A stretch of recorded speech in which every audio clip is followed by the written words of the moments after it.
레위기 13장 1절부터 46절까지만 읽겠습니다.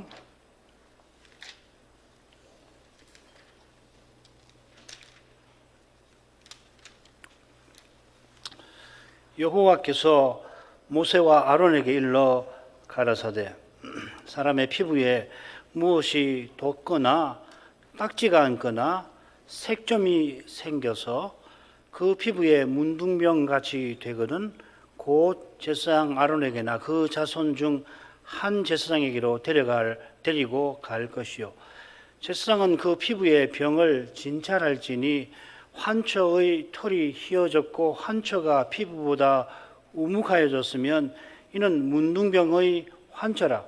제사장이 진단하여 그를 부정하다 할 것이요 피부에 색점이 희나 우묵하지 아니하고 그 털이 희지 아니하면 제사장은 그 환자를 7일 동안 금고할 것이며 7일 만에 제사장이 그를 진찰할지니 그의 보기에 그 환처가 변하지 아니하고 병색이 피부에 퍼지지 아니하였으면 제사장이 그를 또 7일 동안을 금고할 것이며 7일 만에 제사장이 또 진찰할지니 그 환처가 엷어졌고 병색이 피부에 퍼지지 아니하였으면 피부병이라.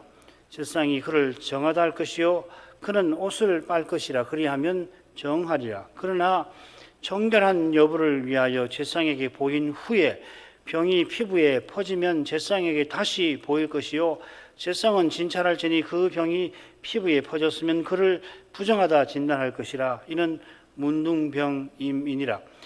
사람에게 문둥병이 들었거든 그를 제사장에게로 데려갈 것이요 제사장은 진찰할지니 피부에 흰 점이 돋고 털이 휘어지고 거기 나눅이 생겼으면 이는 그의 피부에 오랜 문둥병이라.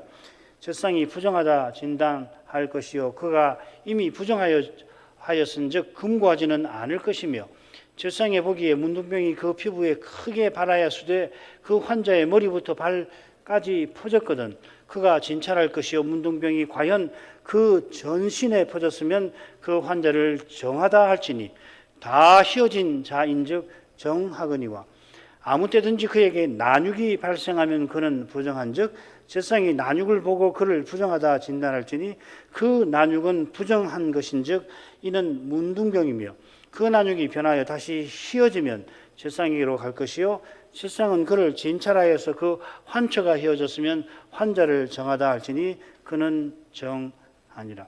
피부에 종기가 생겼다가 나았고 그 종초에 흰 점이 돋거나 희고 불그스름한 색점이 생겼으면 제사장에게 보일 것이요 그는 진찰하여 피부보다 얕고 그 털이 희면 그를 부정하다 진찰할지니 이는 종기로 된 문둥병의 환처임이니라. 그러나 제사장의 보기에 거기 흰 털이 없고 피부보다 얕지 아니하고 빛이 엷으면 제사장은 그를 7일 동안 금고할 것이며 그 병이 크게 피부에 퍼졌으면 제사장은 그를 부정하다 진단할지니 이는 그 환처임이니라. 그러나 그 색점이 여전하고 퍼지지 아니하였으면 이는 종기 흔적이니 제사장은 그를 정하다 진단할지니라.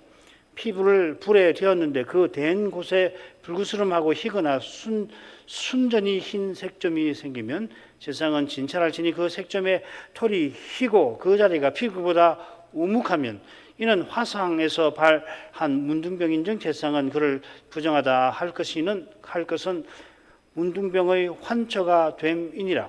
그러나 제사장이 보기에 그 색점에 흰털이 없으며 그 자리가 피부보다 얕지 아니하고 빛이 엷으면 그는 그를 7일 동안 금고할 것이며 7일 만에 제사장이 그를 진찰할지니 만일 병이 크게 피부에 퍼졌으면 그는 그를 부정하다 진단할 것은 문둥병의 환처임이니라.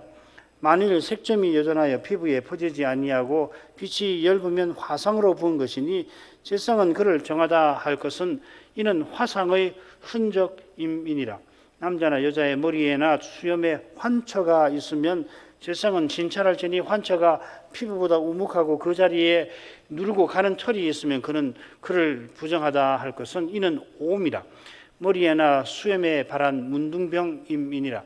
만일 제사장이 보기에 그 옴의 환처가 피부보다 우묵하지 아니하고 그 자리에 검은 털이 없으면 제사장은 그 옴 환자를 7일 동안 금고할 것이며 7일 만에 제사장은 그 환처를 진찰할지니 그 옴이 퍼지지 아니하고 그 자리에 누른 털이 없고 피부보다 우묵하지 아니하거든 그는 모발을 밀되 환처는 밀지 말 것이요 제사장은 옴 환자를 또 7일 동안 금고할 것이며 7일 만에 제사장은 그 옴을 또 진찰할지니 그 옴이 피부에 퍼지지 아니하고 피부보다 우묵하지 아니하면 그는 그를 정하다 진단할 것이요 그는 그 옷을 빨지니 정하려니와 깨끗한 후에라도 옴이 크게 피부에 퍼지면 제사장은 그를 진찰할지니 과연 옴이 피부에 퍼졌으면 누른 털을 자를 것 없이 그는 부정하니라.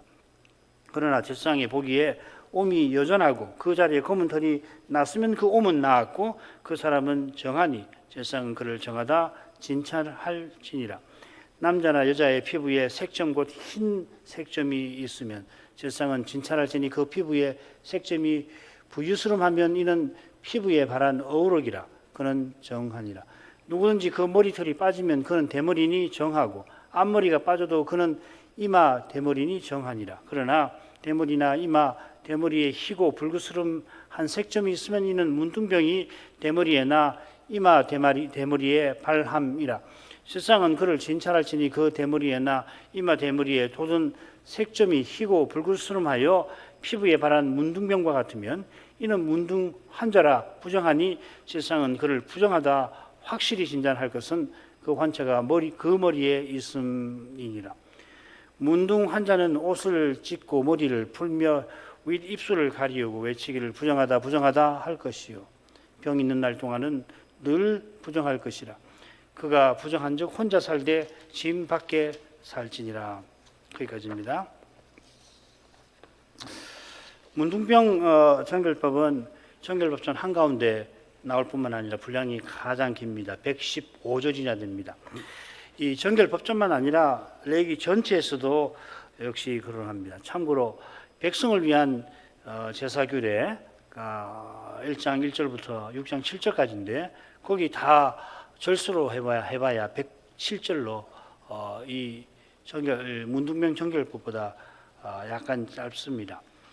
레위기가 모두 859절이니까 문둥병 정결법이 전체의 8분의 1보다 조금 많습니다.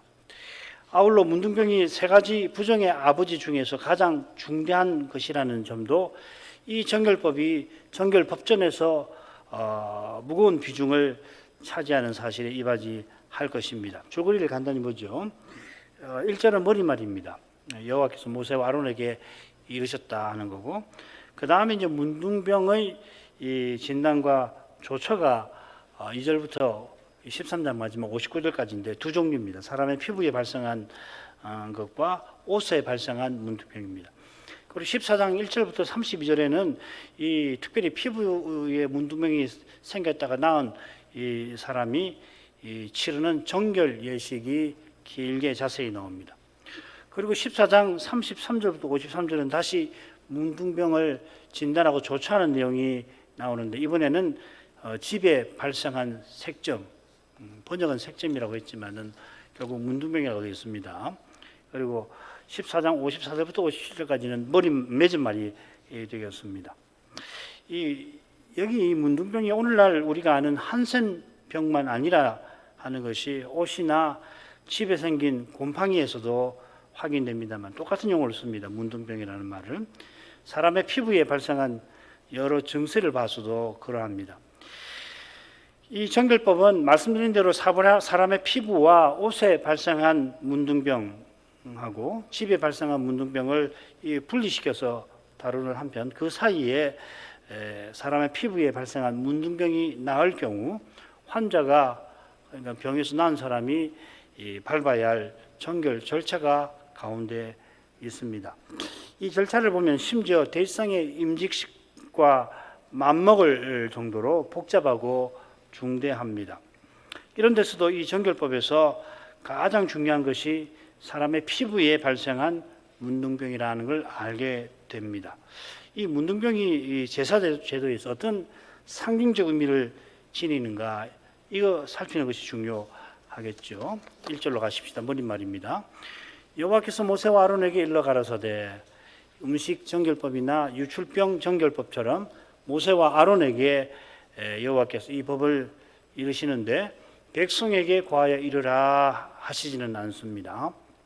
그 이유가 이어 나오는 내용에 분명하게 나타납니다. 이어 나오는 규정들은 주로 질상이 문둥병을 진단하고 조처하는 겁니다. 주님께서도 문둥병자를 고쳐주신 다음에 가서 제사장에게 내 몸을 보이라 명하셨습니다. 그가 발병했을 때에도 제사장에게 가서 진단을 받고 성 밖에 나갔을 겁니다. 모세와 아론이 당연히 이 규정들을 제사장들에게 전했습니다. 필시 레위기에 기록된 것보다 상세한 내용을 일러주었을 겁니다. 문둥병 정결법의 기록에서 이 기록을 통해서 현대 피부병 전문가들이 병증에 관한 상당한 지식을 알아내겠습니다만은 그런 지식을 언약 백성이 반드시 알아야 했던 건 아닐 겁니다. 그들이 알아야 하는 것은 무엇보다 성막 제사와 관련된 겁니다. 이 거룩한 지식이 오실 메시아와 하나님 나라와 붙어 있는 것입니다. 문둥병 정결법의 머릿말이 똑같이 머릿말과 똑같은 머릿말이 집에 발생한 색점의 진단과 조처에 나옵니다. 레위기 14장 33절에 똑같이 여호와께서 모세와 아론에게 일러 가라사대가 나옵니다. 그 이유는 14장 33절에서 살피겠습니다만은 앞서 나오는 내용만큼 이 14장 34절 이하의 내용이 중요해서 그러겠죠. 그 중요함은 내가 내게 기업으로 주는 가나안 땅에 이른 때에 라고 하는 표현에 담겨 있을 것입니다. 거기 들어가야 집을 짓고 살잖아요. 그러니까 가나안 들어가서 집을 짓고 사는 그 의미가 중요하겠죠, 그죠? 자, 그러면은 둘째 달라고 하십시다. 문둥병 진단과 조처. 말씀드린 대로 두 종류의 문둥병이 나옵니다. 사람의 피부에 발생한 것이 오늘 읽은 2절부터 46절까지고 47절부터 59절까지 옷에 발생한 문둥병입니다. 이 둘의 관계가 어떻게 될까? 나아가 집의 이 문둥병과 더불어 이 셋의 관계가 뭘까? 적당한 데서 함께 생각해 보도록 하겠습니다. 이 사람과 옷의 관계, 또 사람과 집의 관계, 이런 상징적인 의미를 생각해 보겠다 하는 겁니다. 자, 그러면 먼저 사람의 피부에 발생한 문둥병 보십시다. 이 45절이 되지요. 그래서 내용이 자세합니다. 얼른 보죠. 이 문둥병 진단이 종류가 한 7가지가 됩니다. 나중에 둘은 조금 다르긴 한데, 먼저 돋는 것, 딱지, 색점에 관한 것이 나오고요. 두 번째는 이제 난육이라고 하는 생살에 관한 거, 그다음 종기, 또 화상으로 인한 거, 그리고 머리와 수염에 난 옴, 그리고 어르기, 백반 같은 건데, 그 다음에 이제 대머리에 발생한 문둥병 7가지고요. 그 다음에 부정한 자로 판명된 이 문둥병자로 판명된 사람의 조처가 침 밖에 나가는 그 내용이 이제 나오게 되어 있습니다. 처음 5사례는 진단 절차가 신중하게 제시되어 있고 어르기와 대머리의 문둥병은 그 진단 절차가 상대적으로 간단합니다. 5가지 사례들은 불확실한 경우에 관찰을 통해서 확진하는데 난육의 경우는 이미 명백한 증거가 있어서 바로 진단을 내릴 수가 있고요. 이 난육에 보면은 이 문둥병의 상징적 의미를 살피는데 실로 중요한 규정이 나오죠. 그게 레위기 13장 13절. 온 전신에 이 난육이 퍼져가지고서 휘어지면은 정해지는 거죠, 그렇죠? 이게 굉장히 중요한 겁니다. 온 전신에 다 퍼졌는데 더 부정해지는 게 아니라 정해집니다. 자, 첫 번째로 가보십시오. 오늘은 아마 이 첫 번째를 살필 겁니다. 진단 절차가 셋입니다. 첫 번째, 명백한 증거가 있어서 바로 문둥병이라고 진단하는 경우가 2절, 3절이고 증거가 불확실할 경우에 관찰 기간을 가져야 한다. 7일 동안.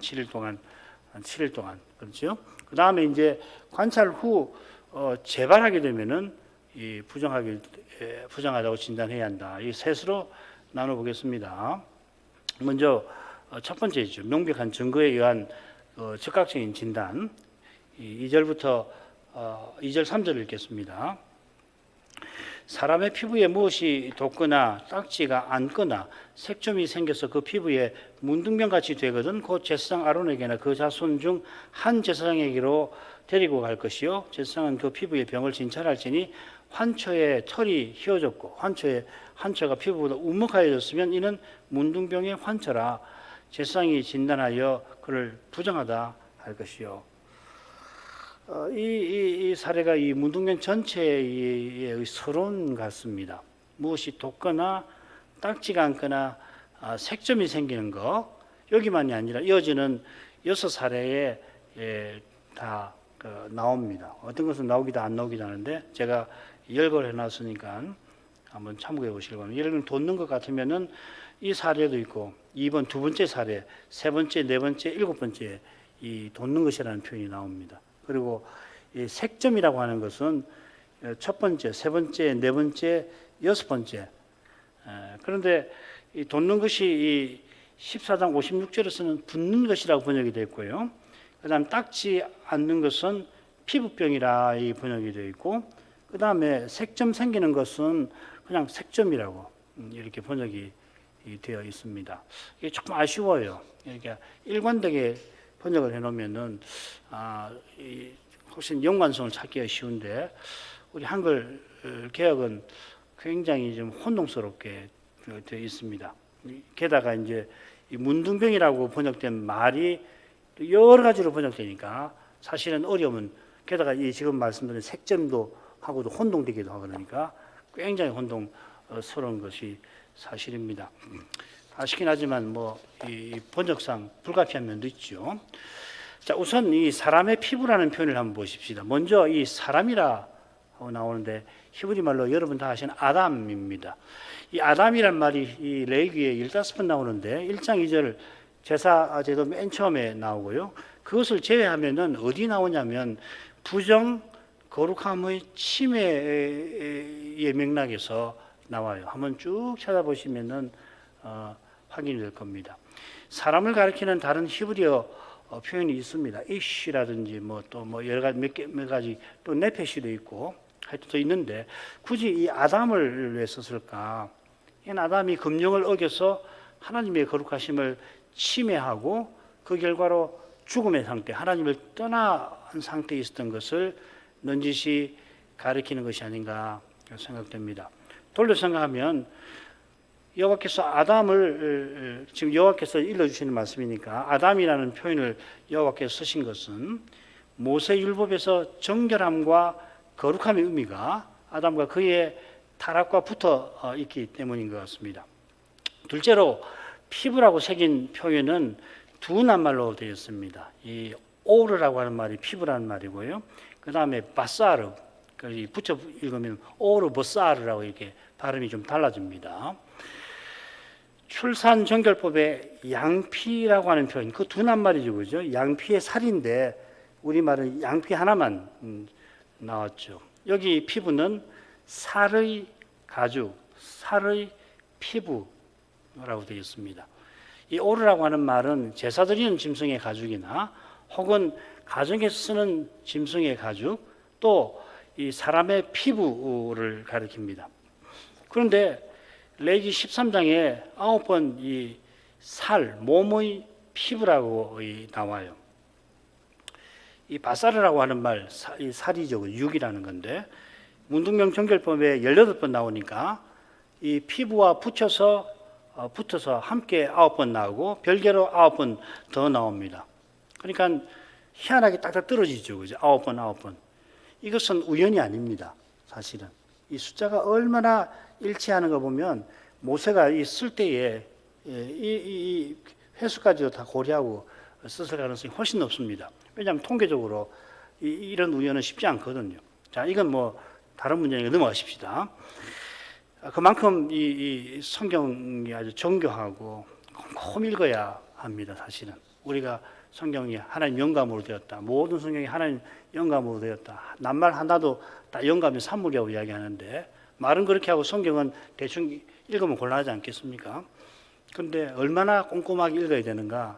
사실 한이 없어요. 자, 넘어갑시다. 14장의 정결례에 이 바사르란 말, 살이란 말이 한번 나오는데 그게 몸을 씻는 절차에 쓰입니다. 그처럼 이 바사르란 말은 살만 아니라 몸도 가리킵니다. 그래서 이 오르와 바사르, 이 피부라고 이 번역된 이 낱말을 어떻게 번역하느냐, 몸의 피부로 새기는 게 나을까 또 싶은데, 사실 문둥병이 무엇인가를 생각하면 살의 피부로 새기는 게 더 나을지 모르겠습니다. 자, 첫째 사례에서 피부에 발생한 문둥병을 진단하는데 세 가지 증세가 언급되었습니다. 첫째가 무엇이 돋거나 이렇게 새겼는데 그냥 돋는 것입니다. 낱말 하나가 딱 쓰여 있습니다. 그걸 이제 무엇이 돋거나 이렇게 풀어 번역했습니다. 10절, 19절에는 점이 돋고 하고 새겼고요. 28절에서는 부은 것이라고 하고 43절에서는 돋은이라고 새겼고 56절에서는 붙는 것이라 새겼습니다. 여러 영역분들은 영역분도 이 돋는다는 뜻으로 해서 영어는 좀 일관되게 번역을 합니다. 스웰링이라고 하는 단어를 씁니다. 그런데 이 표현이 사용된 5가지 사례를 쭉 살펴보면 이 돋는 게 아니라 피부가 우묵해지는 것을 가리키는 것 같아요. 이런 점에서 이게 붓는 것, 돋는 것보다는 변색이 차라리 나을 수도 있을 겁니다. 처음 네 사례에서 이 표현은 흰색 털과 관련해서 피부에 영향을 주는 것으로 또 머리가 흰색이나 붉은색이 되는 것을 가리킵니다. 딱지는 상처나 헌대에서 피나 고름이 나와 말라붙어 생긴 껍질이죠. 딱지는 정하지만은 이 딱지가 앉은 그 부위가 퍼져버리면은 사람이 부정해집니다. 셋째로 색점은 피부에 질환을 일으키는 건데 정할 수도 있고 부정할 수가 있습니다. 이런 문제가 피부에 생길 때에 그 피부에 문둥병 같이 되거든 제사장에게 가야 한다 했죠.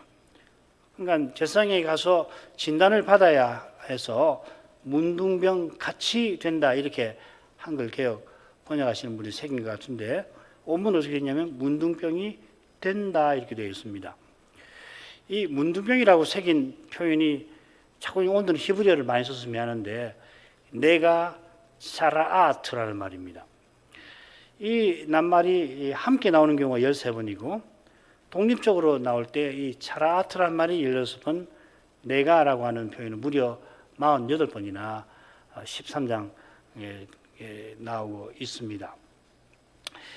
두 낱말이 각각 그리고 함께 모두 세 경우로 나올 수 있잖아요. 그죠? 내가 차라아트로 나올 수 있고 차라아트가 나올 수 있고 내가가 나올 수가 있는데 한글 개역 성경은 이 번역의 일관성이 무척 떨어지는 것이 아쉽습니다. 특별히 이 내가라고 하는 이 낱말이 굉장히 많이 나오죠. 이 차라아트라는 말이 사실 더 많이 나올 것 같은데 내가라는 말이 훨씬 많이 나오는데 이 번역이 제가 이 확인해 보니까 7가지로 번역이 돼요.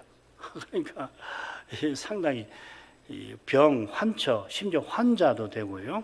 이거 영어도 그렇게 번역이 되어 있던데 병색, 또 문둥병, 그리고 색점이라고 번역이 많이 되어 있어요.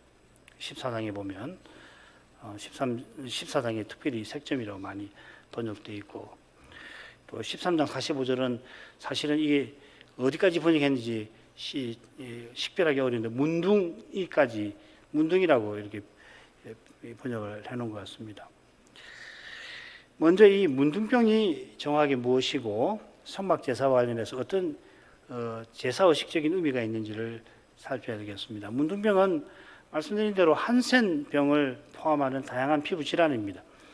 아울러 이 의복과 가옥에도 발생합니다. 한글 개역 성경을 번역하신 분은 이 표현을 의복이나 가옥에 이 병이라는 표현을 쓰기가 주저가 되어서 색점이라고 한 것 같아요. 그런데 최근에 번역된 영어 ESV라고 아주 좋은 영어 번역이 있는데요. 거기는 이 내가라고 하는 말을 일관되게 병이라고 번역을 했습니다. disease라고. 그러니까 옷이나 이 가옥에도 이 표현을 씁니다. 이게 좋은 것 같아요. 내가 차라아트라고 하는 말은 문둥병이라고 새기는데 아쉽게도 차라아트를 쓸 때도 똑같이 ESV는 번역을 합니다. 이 번역이 한계죠. 그래도 아주 훌륭한 번역입니다. 읽으면은 정리가 되죠. 어떤 말이 서로 연결되는 걸 알 수 있으니까. 이런 점에서 의복이나 가옥에 발생하니까 피부병이라 새겨도 문둥병보다 딱히 개선되어 보이지는 않습니다. 자, 의복이나 가옥에 발생한 경우에도 이 병을 철저히 제거해야 하듯이 피부에 문둥병이 발생하면 환자는 집 밖에 나가야 합니다. 행진 중에는 가난으로 가는 중에는 이 문둥병만 아니라 유출병 또 시신 접촉자도 함께 집 밖에 나가야 하지만은 행진하지 않고 유진하는 경우에 진을 천막을 치고 살 때는 문둥병자만 집 밖에 그대로 있습니다. 반드시 병의 전염성이 강한 탓에 이렇게 하신 것은 아닌 것 같아요. 문둥병이 부종 중에도 가장 중대한 것인데 이유가 있을 겁니다. 행진 중에 유출병자도 집 밖에서 따르라 하신 것은 병의 전염과 상관이 없고 더욱이 시신 접촉자는 병 아니잖아요. 그죠? 이 셋이 심각한 부정의 상태, 부정의 아비이기 때문에 거룩한 전쟁을 수행하는 길이라 이 부정을 강하게 전염하는 이 세 경우 사람은 집 밖에서 걸어오라 하신 거죠. 마찬가지로 문둥병자를 집 밖에 있게 하신 것은 단지 병의 전염만 아니라 이 문둥병이라고 해놓으니까 전염이 너무 심해서 그렇게 하신 거라고 생각하는데 그보다는 부정의 전염이 강해서 그런 겁니다. 이런 내용을 참조해서 이 문둥병의 뜻과 상징적 의미를 한번 생각해 보십시다. 우선 이 내가라고 하는 낱말을 한번 보십시다. 이 낱말이 부정법에서 중요한 표현 만진다라는 낱말, 동사 나가라는 동사에서 나온 명사입니다. 부정한 동물의 사체를 만지는 사람이 저절까지 부정해지죠. 부정한 상태에서는 성물을 만지지 말아야 합니다. 레위기 12장 4절 지난 시간에 우리 살폈죠, 그죠? 출산한 산모가 부정한 동안에는 성물을 만지지 말라. 거기 이 나가라는 말이 나옵니다. 성물을 만진다는 것은 하나님의 거룩하심을 침해하는 행위이죠, 그죠?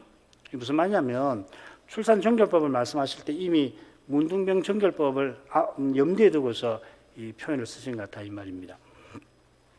정한 상태에서도 성물을 모르고 만지면 속건제를 드려야 백성 중에서 끊어지는 데서 벗어납니다. 하나님의 거룩하심을 침해하는 이 행위가 문둥병과 붙어 있습니다. 짐짓 의도적으로 히브리 표현으로 하면 높은 손을 높이 들고 교만한 태도로 하나님의 거룩하심을 침해하는 사람을 하나님께서 치신 결과가 문둥병이죠.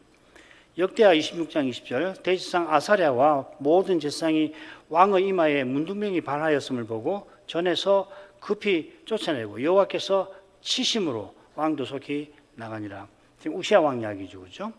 이 사건 이전에는 여호와 보시기에 정직히 행합니다만은 이 우시아가 강성해지니까 마음이 교만해서 급기야 향단 성소에 들어가서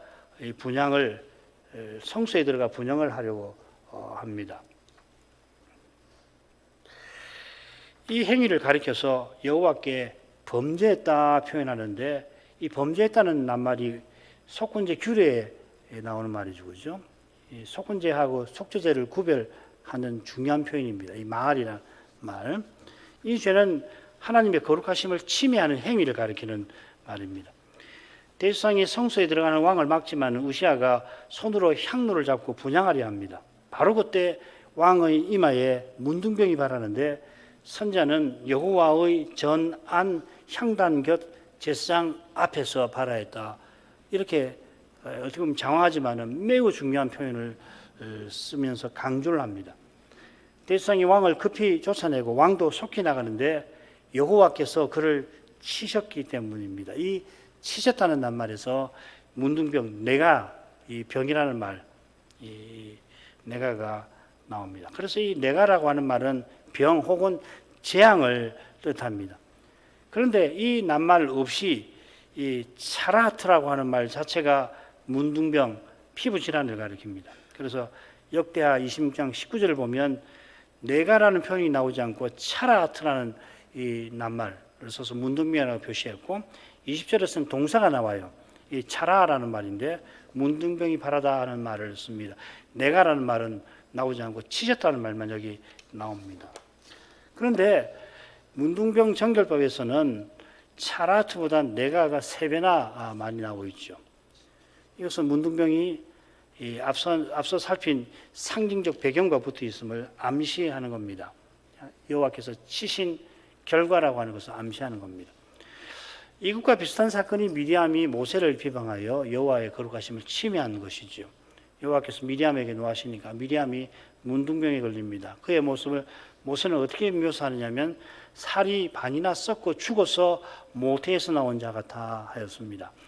사사나의 피부가 양수에 불려서 많이 벗겨져 가지고서 이 살이 노출된, 그래서 살이 반이나 먹힌 이것이 문둥병을 진단하는데 중요합니다. 피부보다 우묵하다든지 얕다든지 혹은 난육이 드러날 때, 생살이란 말이거든요. 살이 드러날 때 문둥병으로 진단됩니다. 육이라는 말이죠.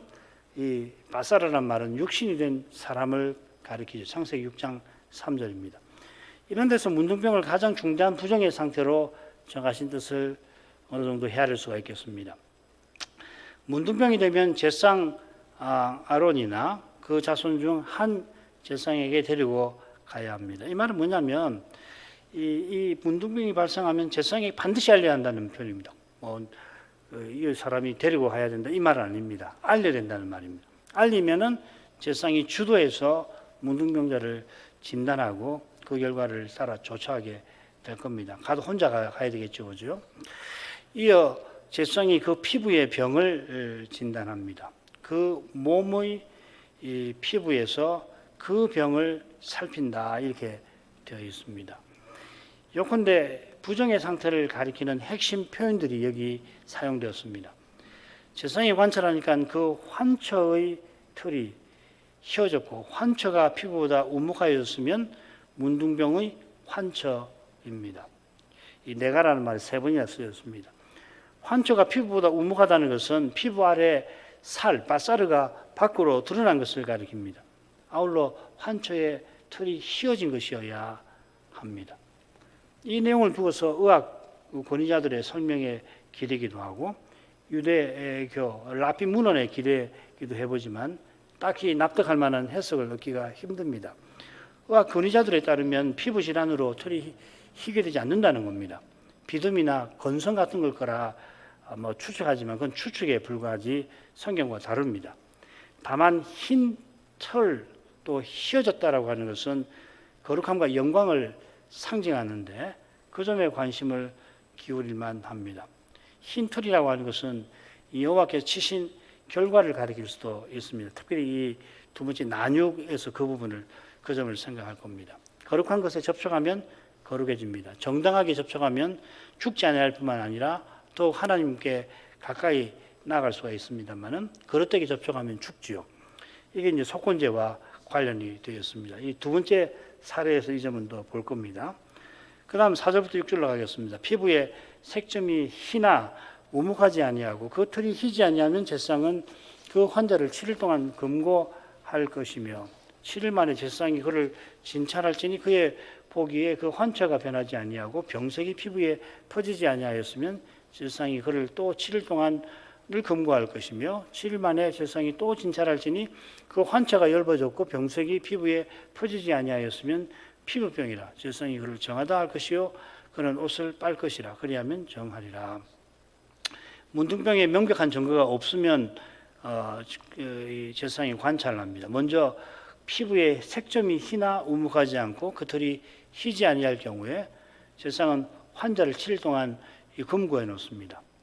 색점이라고 하는 건 화상과도 관계가 되어 있고 종기나 어루기와도 관련되어 있습니다. 가령 이 백방 같은 것이 생겼는데 피부가 우묵해지지 않고 털이 희지 아니한 경우입니다. 이 경우는 아직 문둥병이 아닙니다. 그래서 7일을 지내며 상태를 관찰합니다. 이 관찰하는 7일 동안 그는 가벼운 부정의 상태에 있게 됩니다.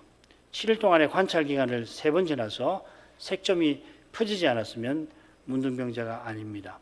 이건 그냥 피부병입니다. 이 피부병과 비슷한 표현이 이 2절에 나온 딱지인데 정확하게 같지는 않고 다릅니다. 피부병은 살이 드러나지 않고 딱지가 진 상태인 것 같습니다.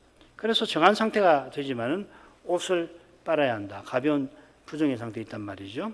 그 다음 재발의 경우를 보십시다. 7절, 8절. 그러나 정결한 여부를 위하여 제사장에게 보인 후에 병이 피부에 퍼지면 제사장에게 다시 보일 것이요. 제사장은 진찰할지니 그 병이 피부에 퍼졌으면 그를 부정하다 진단할 것이라. 이는 문둥병임이니라. 그러나 방금 살핀 대로 정결한 여부를 위하여 제사장에게 보인 후에 병이 재발할 수가 있습니다. 이 정결한 여부라고 번역을 해놨는데 출산정결법에 이 낱말이 2번 나왔습니다. 이 정결함의 피라고 사녀리 깨끗해지면 이게 번역되어 있죠, 그죠? 정결함이라는 표현이라고 말씀드렸죠. 이 정결함은 산모가 7일 동안 심각한 중대한 이 부정의 상태에 있다가 거기서 벗어난 걸 가리키죠. 그러니까 산모가 부정의 딸의 상태에 있다는 말입니다. 다른 사람이나 사물을 접촉해도 부정하게 만들지 않는 상태입니다. 마찬가지로 앞서 살핀 3분의 관찰 기간에 피부병을 가진 사람은 자기는 부정하지만 남을 부정하게 만들지는 않습니다. 그래서 21일이 지나서 그가 정하다고 제사장이 선언했는데 그 후에 그 병이 틀림없이 퍼지면은 그가 다시 제사장에게 가야 합니다. 누가 봐도 그 피부병이 퍼진 상태입니다. 사실 원문에는 여기 뭐라고 되냐면 보라 하고서 이 놀라는 모습, 놀랄 때 쓰는 표현이 언급되어 있습니다. 레위기에 이 보라라고 하는 말이 26번 나오는데 아론의 2 아들이 죽은 사건 그 속죄제 응식 그 설명하는 부분에 보라라는 말이 한 번 나오고 25번 다 여기 문둥병 정결법에 사용됩니다. 보라. 이것은 문둥병이 얼마나 심각한 사안인지를 암시하는 거죠. 문둥병은 성막 규례 아래서 가장 견디기 힘든 처지인 겁니다. 배너 영화 다들 보셨을 텐데 그 주인공 유다스죠. 그 어머니가 문둥병에 동생도 마찬가지죠. 그 동굴 같은데 격리되어서 비참하게 살아가죠.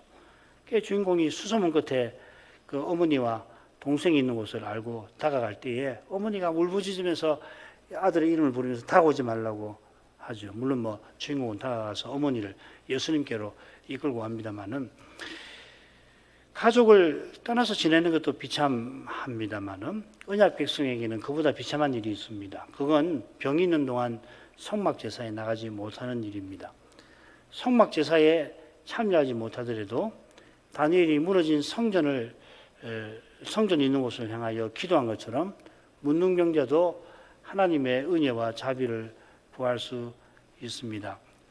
그러나 성전이 무너진 현실에서 다니엘이 겪어야 했던 괴로움과 슬픔을 문둥병자도 맛보아야 했을 겁니다.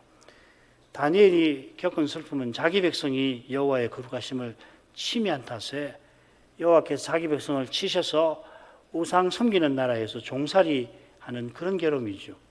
문둥병자도 비슷한 그 슬픔, 여호와의 거룩하심을 침해한 인생이 당하는 그 괴로운 슬픔을 맛보면서 여호와를 바라본다면은 틀림없이 다니엘처럼 오실 메시아를 그가 믿고 영원한 제국, 영원한 생명을 소망하게 되었을 거고 이것이 여호와께서 문둥병 정결법을 주신 뜻일 것입니다. 다음 시간에 이 내용을 더 생각할 텐데 여러분들도 이 예수님께서 여호와의 종으로 오신 여호와께서 문둥병자를 고쳐주신 그 심정으로 이 정결법을 내셨다라고 하는 그런 점에서 한번 생각해 보시길 바랍니다. 기도할 제목 읽겠습니다. 세상에 온갖 병이 있고 고대 이스라엘에도 적지 않은 병이 있었을 텐데 여호와께서 문둥병을 유출병과 더불어 중대한 부정의 상태로 정하셨습니다. 이 문둥병이 어떤 건가 오늘날 우리가 여전히 알기 어려운 점이 많습니다만은 부정한 상태가 성막 제사에 나가지 못하는 상태고 문둥병도 부정한 상태로서 인생이 본래 제사에 나가지 못할 뿐만 아니라 심지어 여호와의 거룩하심을 침해했던 것을 가리킵니다. 주님 시대에 12년 동안 혈루병을 앓았던 여인도 언약 백성으로 살아가기가 실로 힘겹습니다마는 이 문둥병자는 적어도 그만큼 실제로는 그보다 더 힘들었을 수 있습니다. 문둥병자는 가나안에 들어간 후에도 유일하게 성 밖에서 지내야 합니다. 여호와께 나가지 못할 뿐만 아니라 이 유술병 여인과 달리 가족들과도 떨어져 지내야 합니다. 주님께서 문둥병자를 손대어 낫게 하신 것처럼 여호와께서도 문둥병자가 하나님의 자비를 구하게 하신 줄로 믿습니다. 모든 문둥병자가 그렇게 하지는 않았겠지만 어떤 이는 바사 제국에서 다니엘이 무너진 성전을 향하여 겸비하고 간절하게 기도한 것처럼 어떤 문둥병자는 오실 메시아를 간절히 바라보며 간구했을 겁니다. 바울 사도가 모든 사도보다 더 많이 수고한 그때에 자기가 전에 교회를 핍박한 일, 여호와의 거룩하심을 침해한 일을 들어서 자기가 지금 죄인 중에 괴수라고 고백합니다.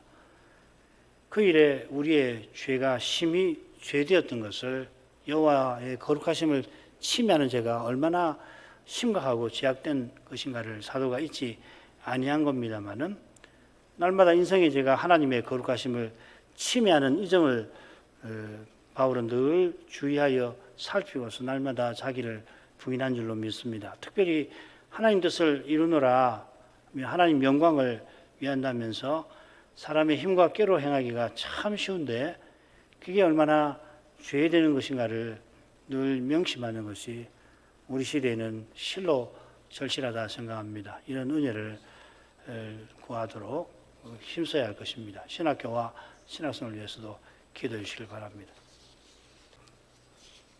기도하겠습니다.